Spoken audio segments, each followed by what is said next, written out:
Hello, everyone, and thank you for tuning in. Today, we're not going to talk about a particular cryptocurrency. However, I kind of want to just answer some other requests.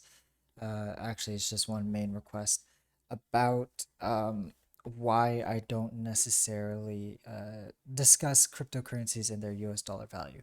And I do that with some. Um, I mean, mainly Bitcoin. But for most, if not all cryptocurrencies I talk about, mainly altcoins, I talk about their either their Bitcoin ratio or their Ethereum ratio.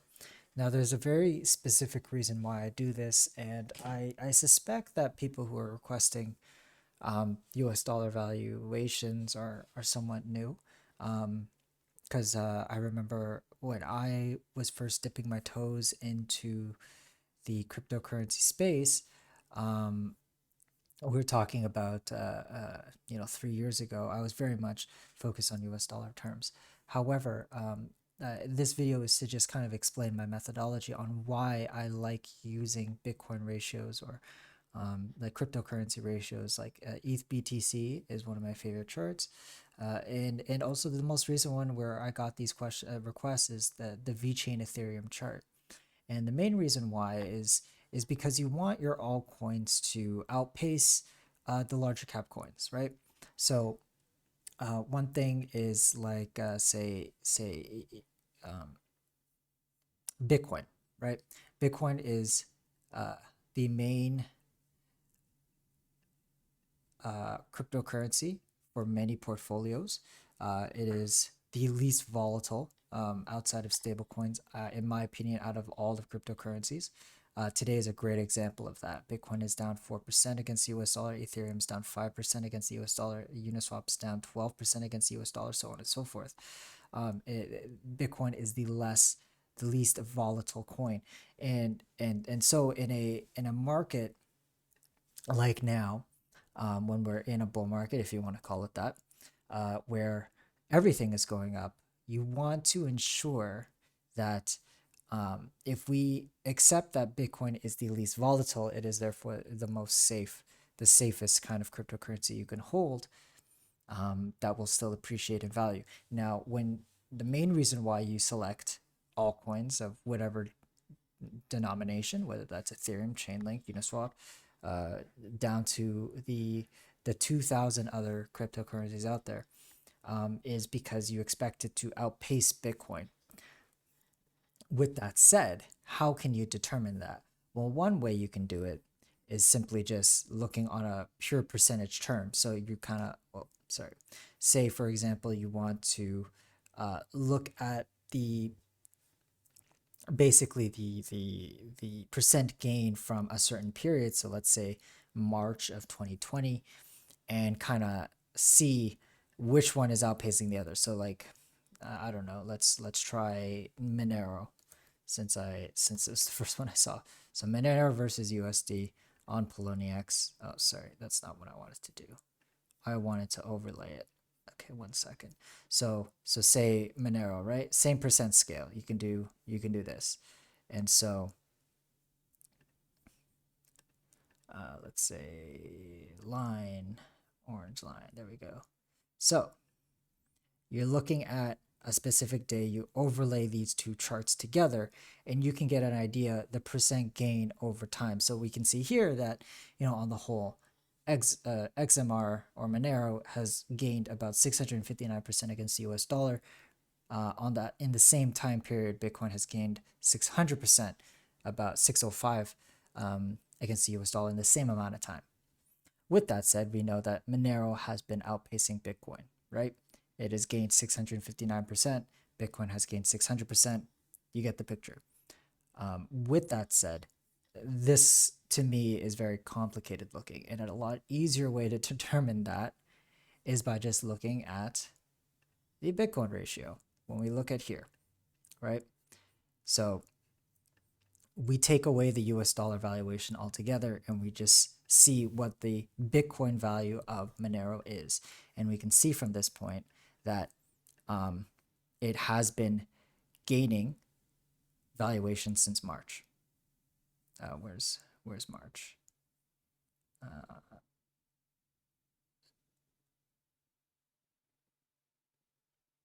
Right here.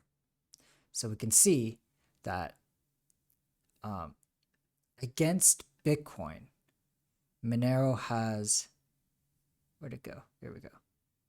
So it was at 0.00648, and now it's at a valuation of 0.007. So we know that it's about 8% above Bitcoin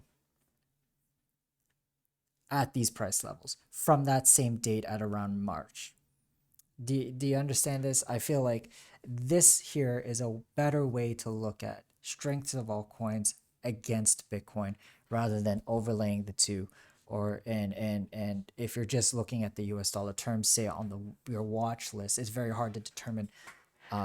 It's easier to determine on the day to day, but when you're looking over weeks and months of price data like I do, it gets a little complicated. And with that said, just throwing up the XMR BTC ratio chart makes it all that much easier, right?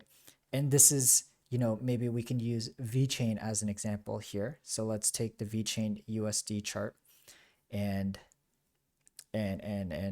use the Ethereum USD chart as well, and we'll slap them together, right? And the percentage gain. So let's take the same price date at around March. Okay. So here we go.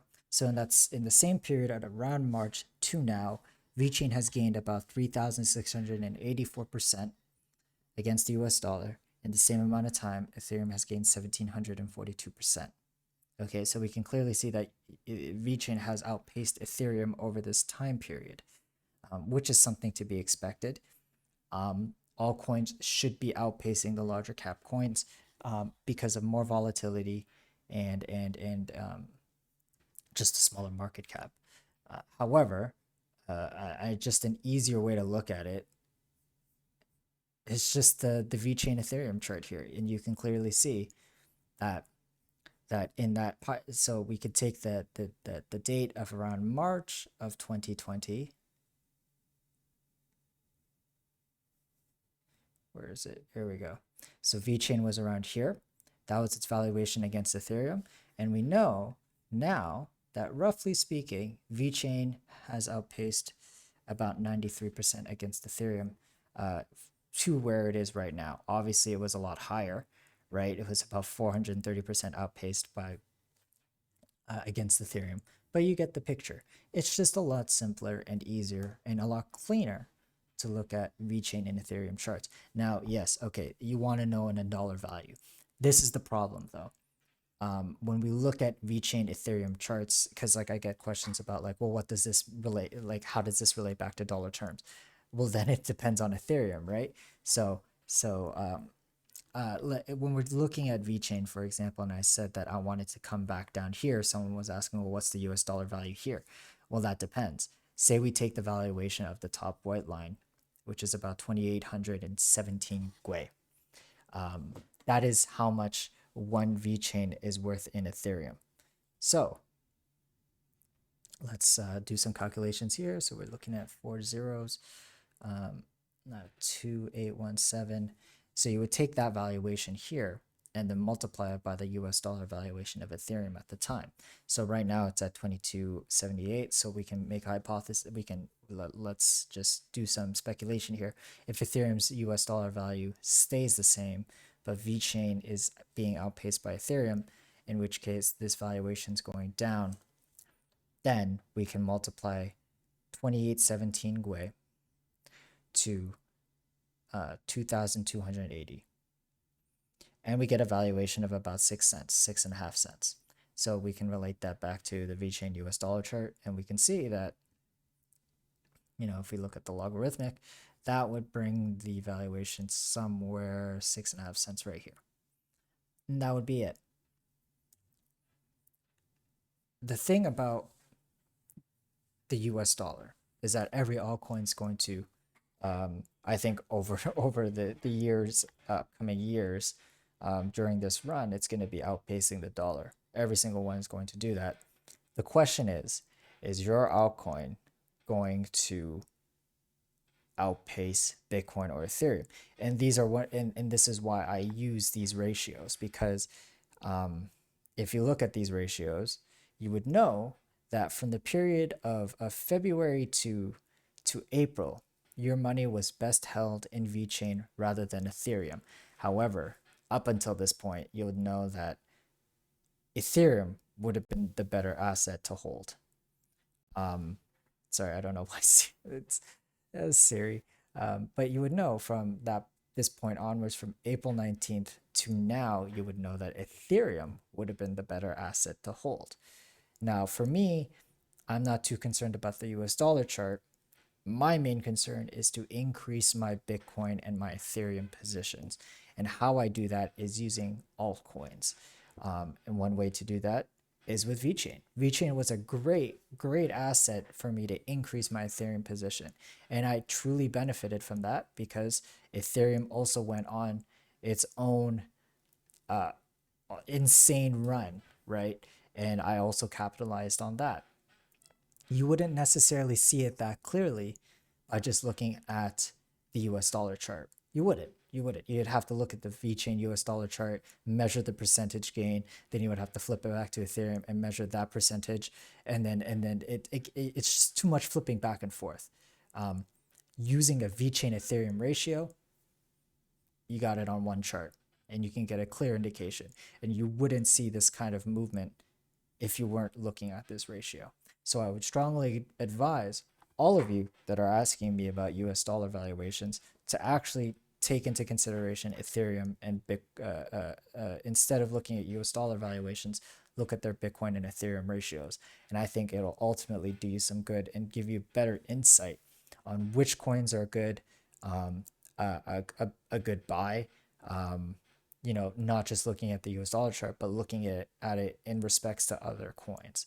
And you can do this for a bunch of stuff. Like you could say, let's say, VeChain and Cardano. Here would be an interesting one, right? I often talk about how Cardano against Ethereum seems very much the same as VeChain against Ethereum.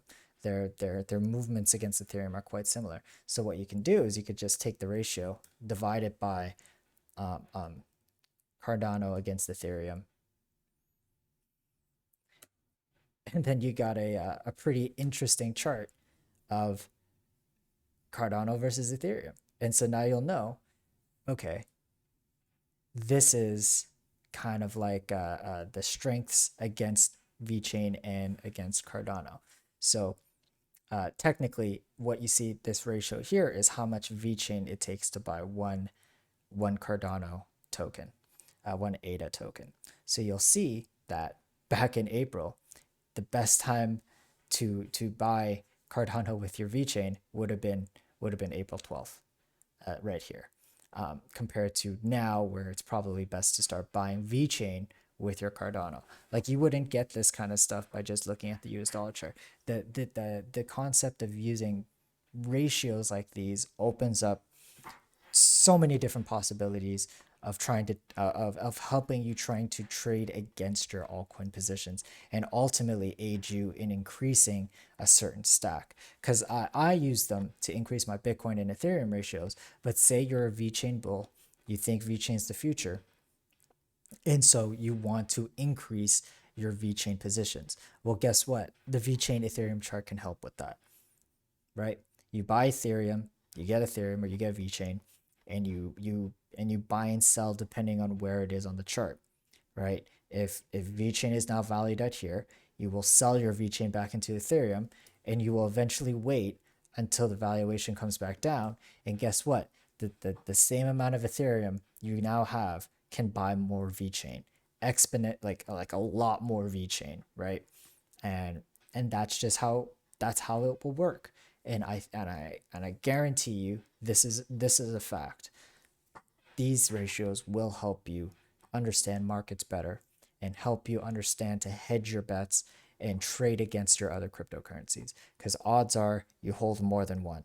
And if you're holding more than one, then using these ratios can help better equip you to handle the different swings against cryptocurrencies, because all of them rise, but some rise faster than others, some fall faster than others, and using these ratios can help determine that. And and that is my answer to all of you who are asking for US dollar. I will make an effort to show it, but I'm not going to make too much of an effort because it's simply not something that I'm particularly interested in. There are tons of other YouTubers that use the US dollar valuations. I am not one of them. I use Bitcoin and Ethereum ratios almost exclusively. And it's simply how it's because I traded how I trade it. Because I don't trade VeChain to stable coins. I rarely do. It's usually going back into Bitcoin or is it going back into Ethereum? And so when I look at US dollar valuations, it's mainly Ethereum and US dollar and Bitcoin. Because that is when I'm usually selling it back into fiat. Is when it's in Bitcoin or it's in Ethereum, I'm selling it back into US dollars. Everything else is mainly going to be sold back into Bitcoin and Ethereum, which is why I look at these valuations here.